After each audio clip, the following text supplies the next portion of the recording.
नमस्कार, मोठी बातमी समोर येते. 80च्या उंबरठ्यावर तरी सुद्धा तहानल्यांसाठी लढा. कसबे गुरुजींचे उपोषण. मेळशिंगी व वाडी वस्तीवरील पाणी प्रश्न चिघळला असून समाजभूषण प्रभाकर कसबे गुरुजींचा 23 जूनला ग्रामपंचायतीसमोर लाक्षणिक उपोषणाचा इशारा आहे. संध्याकाळी घरात चूल पेटते, पण पिण्यासाठी तांब्याभर पिण्यालायक पाणी सुद्धा नाही. लेकरं तहानेने व्याकुळ होतात आणि 80च्या उंबरठ्यावर असलेले प्रभाकर कसबे गुरुजी मात्र त्या लेकरांसाठी आपलं म्हातारपण विसरून उपोषणाला बसणार आहेत. मेळशिंगीच्या मातीत हे दृश्य पाहायला मिळणार आहे. दिनांक 23 जून 2026 रोजी एका वृद्धाच्या खांद्यावर गावाचं ओझ. वय 80च्या उंबरठ्यावर हात थरथरतात, पाय लटलटतात. या वयात नातवंडांसोबत खेळायचं, देवाचं नाव घ्यायचं, पण कसबे गुरुजींच्या नशिबी आलंय उपोषण का?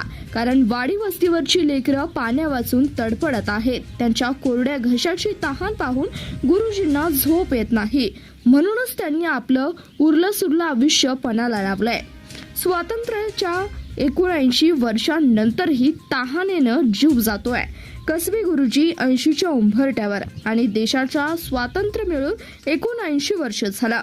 योगायोग बघा, देश स्वतंत्र झाला, पण मेळशिंगीचं पिण्यालायक पाणी अजून पातंत्र्यात आहे. नळ आहे, पिण्यालायक पाणी येत नाही. माय बहिणी मेलोमेल पायपीट करतात. हे पाहून एखादा संवेदनशील मनाला चैन पडेल का? कसबे गुरुजींचं काळीज पिळवटून निघतंय. कसबे गुरुजी लढत आहेत कारण त्यांना मेळशिंगीच्या पुढच्या पिढीचं भविष्य तहानलेलं नको आहे. प्रशासनाने आता तरी या वृद्धाच्या त्यागाचा, त्यांच्या तळमळीचा विचार करावा. त्यांच्या उपोषणापूर्वीच मेळशिंगीच्या नळाला शुद्ध पाणी आलंच पाहिजे. हाच त्यांच्या लढ्याचा खरा सन्मान ठरेल. धन्यवाद. पाहत रहा CBS न्यूज मराठी.